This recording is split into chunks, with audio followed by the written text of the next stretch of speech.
Blessed be everyone. Welcome to my YouTube channel. Today we are talking about magic and spell casting, and I'm going to talk about two key ingredients that you need for successful spell casting. But before we do that, my name is Sandra. I'm the author of Crafting Your Wiccan Path. If you want to know more about Wicca and witchcraft, magic, tarot, as well as shadow work, hit that subscribe button and the notification bell so that you don't miss any videos. If you want to become a better spellcaster, I have a free PDF. It's called the Spellcaster Checklist, and it gives you a checklist of things to tick off and to think about when you are doing a spell. So download that, it's free, and it's in the description field below this video. The whole point of doing these videos is to empower you through magic, to empower you through the witchcraft path. And that's not just about acquiring magical powers. We're not acquiring anything. We already have them. We're just learning how to use them. And also to walk this path as a path that gives us purpose and meaning and keeps us connected to who and what we truly are, and connected to our sense of the spiritual, and getting away from just that sense of a meaningless, mundane, workaday world. So this is where we talk about the enchantment of the witch's path from a spiritual point of view as well as a magical point of view. We also use a lot of mix of tradition with the latest findings from research that is about intention, research around quantum ideas, and what people are doing out there beyond the witchcraft field. And the interesting thing that's come about over the last few decades, and really longer than that, but it's become more common knowledge, I guess, over the last few decades, is that we are incredibly powerful beings in and of ourselves. And when it comes to magic, we're all magical beings. So I wanted to talk about two important aspects of magic. And the first one is the power of attention. So we hear about intention, and that's incredibly important. You need to have an intention to do magic. You need to have a reason for doing it. But your attention, your ability to focus your mind, to focus your attention on what it is that you want through magic, is incredibly important for magic. Now, the latest I've heard is that the average human's attention span is less than that of a goldfish. So it's about 8 seconds, which is pretty sad, considering that apparently a goldfish can focus for 9 seconds. And when you watch a cat focusing on their prey, or even if they're just imagining that there's prey in front of them when they're kind of rehearsing their hunting skills, they are so focused. They are totally focused. Nothing is stopping them, nothing is distracting them. They are focused on what they're doing. And this is what happens with magic. We need to have a certain degree of ability to concentrate long enough on what it is that you're doing the spell for. So it's incredibly important to develop those concentration skills and be able to concentrate for at least 60 seconds on what it is that you want. It sounds easy, but it's not. It does take work. And you can test yourself by lighting a candle and timing yourself to focus on the candle flame for 60 seconds and just see whether you make it to that 60 seconds without having another thought distract you from what it is that you're doing, without having another thought come in and take over, without your mind wandering somewhere else. And if you practice doing that on a daily basis, you actually get really good at being able to concentrate. And you don't have to focus for a long period of time. Like, you can start with 1 minute, go up to 2 minutes, 5 minutes a day, and you'll get really good at being able to concentrate. And what that concentration does is it doesn't just help you with your magic, it also helps you in so many other aspects of your life. And it will also teach you how to slow your mind down and watch your thinking.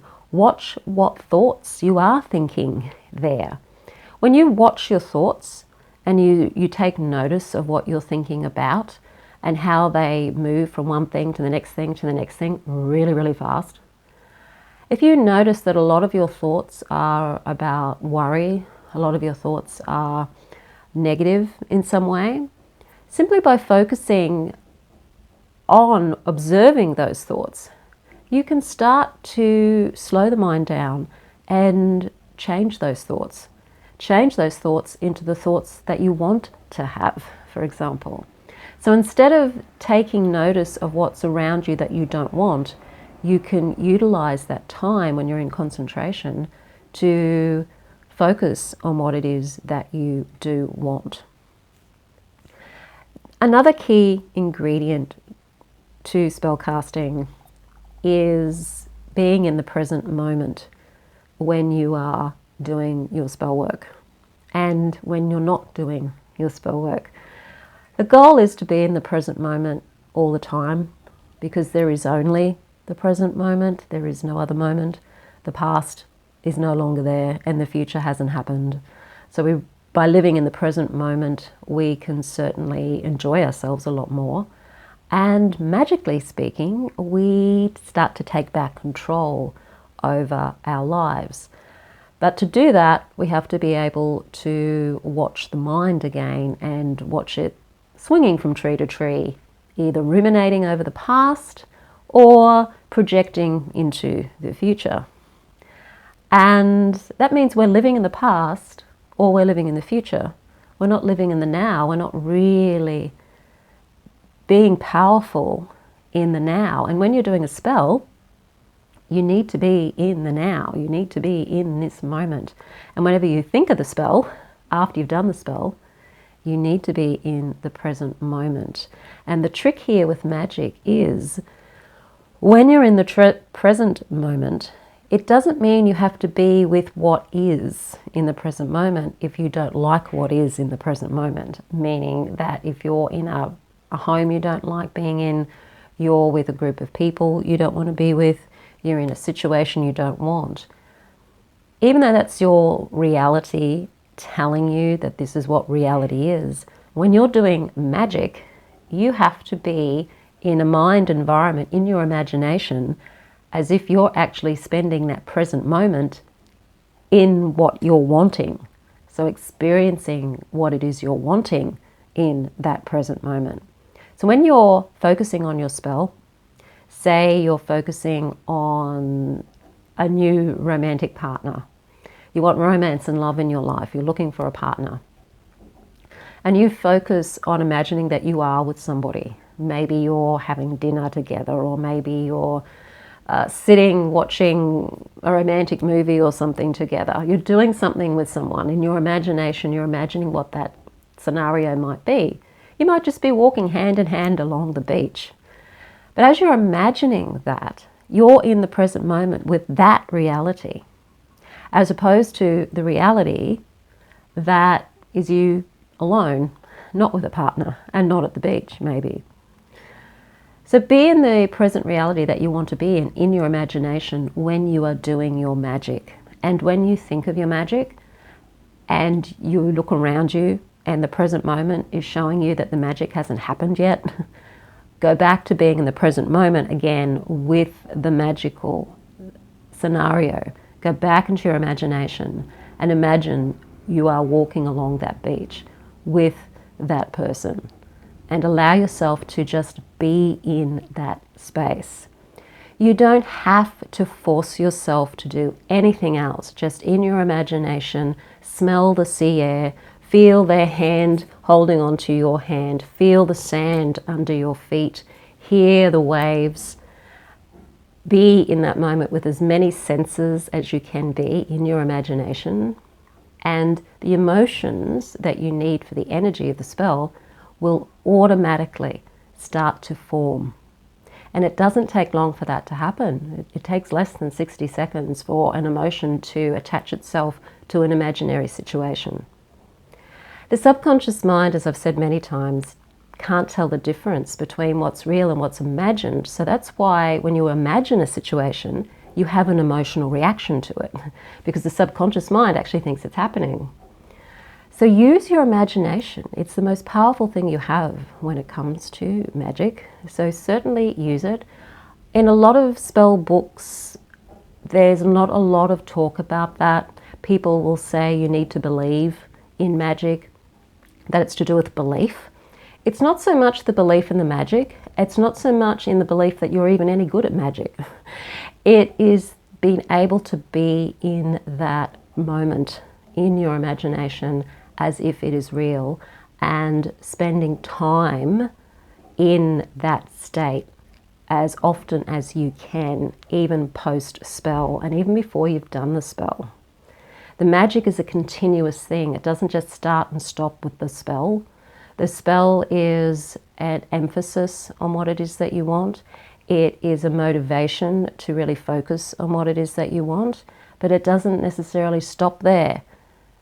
There are still things to do, like take action, go out and meet people and, find somebody through meeting other people, through being social. So that's how magic works, and that's the real key to magic, but it's also probably the most difficult aspect of magic. It's easy enough to go and get some herbs. It's easy enough to go and buy some oils, if you've got the finances to do that, and you can access the various different ingredients in a spell.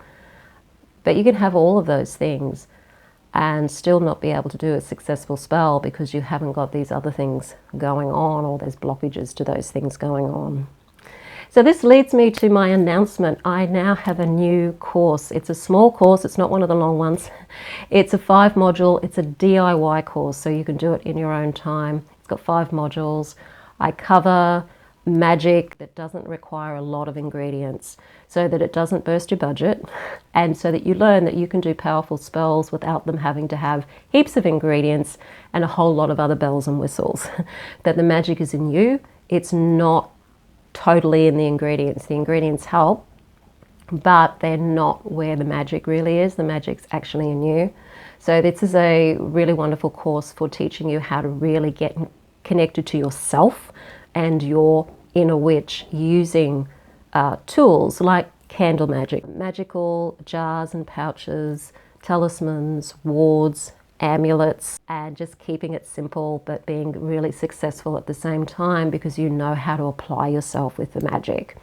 It covers the 4 most popular types of magic. So each module is dedicated to love and relationships. Then another module would be prosperity and success. Another module is protection, defense, and the last one is healing and wellness. And within those modules, they cover all aspects of those things. So love and relationships isn't just about finding a partner, it's about loving yourself and accepting yourself as well. So there's spells for that. There's spells for healing relationships. There are spells in the prosperity and success module for career success, athletic success, artistic success, those kinds of things, protecting your money, protecting income, so it's not just about getting more money. Protection module, there's a lot of curse removal, reversals, keeping yourself safe by all the different manner that you can use in really simple magic to keep your home and family and yourself safe from psychic attack. And with the healing magic, it goes beyond just physical healing. It also involves working through emotional healing as well, spiritual healing. So they're quite broad. So even though they're those topics, it is quite broad. And there's candle magic, talismanic magic, and what else did I say? Magical jars and pouches in all of those styles of magic. So that is out now. You can find the link. It's called The Witch's Guide to Magic. There's a link in the description field below this video. You can also find it on my website as well, Mystery Witch School. And yes, really would love to have you in that course and get you really connected to your magic in a really simple and fun way. So if you like the video, hit the like button, share it with your friends. Don't forget to subscribe, and if you want to support the channel in other ways, there's super thanks there, as well as my PayPal that you can donate to as well. I will see you on the next video. Blessed be.